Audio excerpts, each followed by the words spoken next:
সকালবেলা যদি হয় গরম গরম ভাত আর এই ডাল আলুর রেসিপি, তো চিন্তা ভাবনা না করে ঝটপট বানিয়ে ফেলো এই যে ডাল আলুর রেসিপি। আমি এখানে 1 কাপ মতো ডাল ধুয়ে নিয়েছি ভালোভাবে, দুটো মাঝারি সাইজের আলু কুচি করে নিয়েছি, কিছু ধনিয়া পাতা কুচি করে নিয়েছি, দুটো কাঁচামরিচ দিয়ে দিয়েছি এবং এর মধ্যে অ্যাড করে দিচ্ছি একটা মাঝারি সাইজের পেঁয়াজ।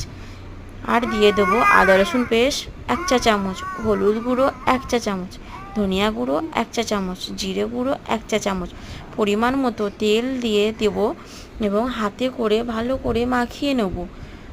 অ্যাড করে দেবো পরিমাণ মতো পানি, 10 মিনিট গ্যাসে বসিয়ে দেবো। তো বন্ধুরা আমি এখানে লঙ্কা গুঁড়ো অ্যাড করিনি, লঙ্কা গুঁড়ো যেহেতু আমার বেবিরা ঝাল খায় না তাই আমি লঙ্কার গুঁড়ো অ্যাড করিনি। আর আমি নুনও অ্যাড করিনি, কারণ আমি মনে করি কাঁচা ডালে নুন দিলে সেদ্ধ হতে দেরি হবে। ডালটা রান্না হয়ে গেলে তাতে নুন অ্যাড করে নেড়ে চেড়ে লাবিয়ে নেব, তাতেই আমার ডাল ভালোভাবে সেদ্ধ হয়।